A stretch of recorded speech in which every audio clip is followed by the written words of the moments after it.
Porn stars are in the business of selling fantasy. But reality came crashing down this week with a new HIV positive diagnosis for one of their stars. And that's leading critics to say it's time to do more to control the industry. It's a health crisis with big bucks and lives at stake.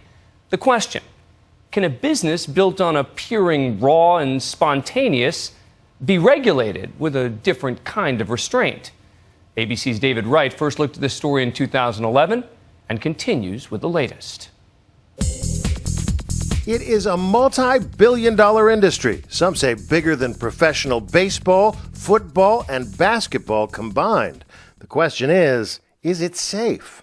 Animals have more protection in the making of films than porn performers.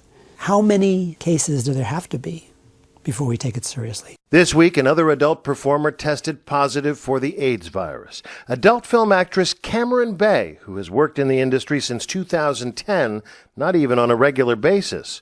She tweeted, "I hope everyone is well and unaffected and healthy. I'm still coming to terms with all this, but thanks to everyone showing love, I feel stronger than ever." So far, no other actors she's worked with have tested positive, but the industry has temporarily halted all production as a safeguard. So when you had sex on camera, did you feel like you were playing Russian roulette? Absolutely. Yeah, you never know how many people your partner that day has been with since they've gotten their test. Gina Rodriguez spoke to Nightline 2 years ago. She quit the porn business in part because of the fear of disease. How important is this?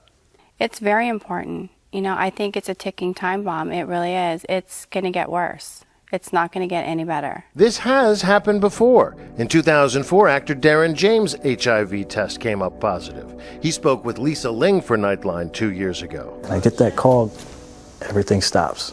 I had the virus, and my whole world just crashed. So you don't know how you got infected? I don't. Did you infect people? 3 girls, and I knew them. I felt bad. Since then, the industry has adopted some safeguards, requiring all performers to get an HIV test once a month. California's Division of Occupational Safety and Health, the same group that requires construction workers to wear hard hats, also requires the adult film industry to protect workers from hazards associated with blood-borne pathogens. The regulations clearly state employers must provide and ensure employees use appropriate personal protective equipment, including condoms, dental dams, gloves, and eye protection. But those rules are rarely enforced.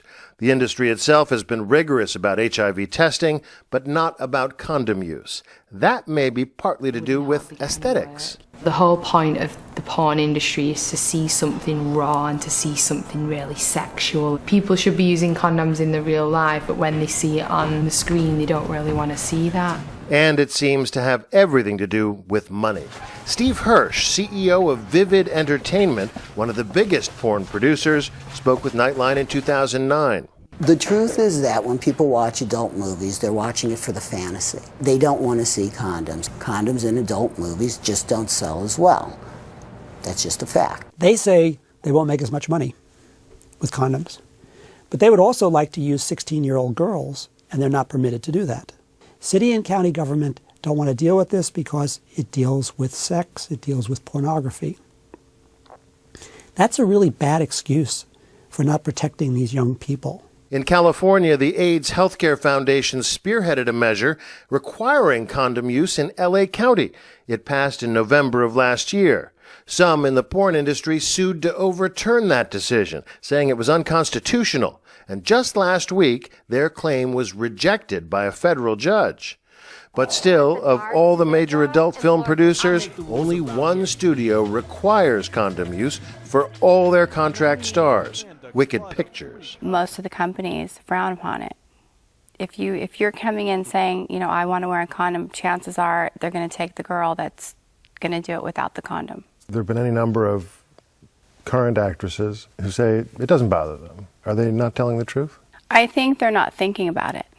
They're thinking about the money and getting work. It isn't just the porn stars at risk. If it's not too rude a question, how many people could you conceivably have sex with in a month? A girl could shoot, 15, 20 times a month. That could be sometimes multiple partners in a scene. If she's escorting, it could be 10, 15 added to that a month, and then whatever her personal life is. And what's to stop porn producers from filming in San Francisco, Santa Barbara, or just about any place else? Well, some say the law. Making of pornographic films is considered prostitution in 48 states. So it's only allowed in California and New Hampshire. It gets kind of cold in New Hampshire in the winter. I don't think people would be that anxious to be taking their clothes off in New Hampshire in the winter. But many say the new measure requiring condom use could simply drive production underground. Already, the internet is packed with porn produced on the cheap, with little or no safeguards. Meanwhile, the business just moves right along. It's going to get worse. Gina Rodriguez is thankful she made it out of the business with a clean bill of health. I'm David Wright for Nightline in Los Angeles.